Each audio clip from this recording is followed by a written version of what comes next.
এটা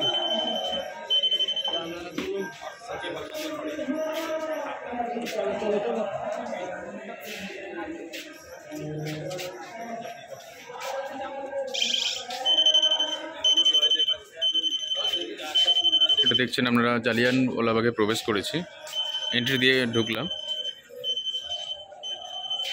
এখানে সব আমাদের দেশের স্বাধীনতা অংশগ্রহণকারীদের সমস্ত প্রতিমূর্তি করে রাখা আছে দুদিকে, এবং এটা যে ইতিহাসে কত বড় অবদান সেটা আপনারা সবাই জানেন, বলার কোনো অবকাশ নেই।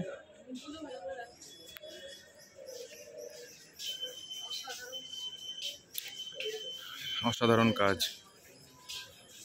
এবং একটা অত্যন্ত ইতিহাসের পর্যায়ে কী হয়েছিল তার প্রতিচ্ছবি এটা। সমস্ত মানুষ স্বাধীনতা আন্দোলনে অংশগ্রহণ করেছেন, জাতি ধর্ম বর্ণ নির্বিশেষে।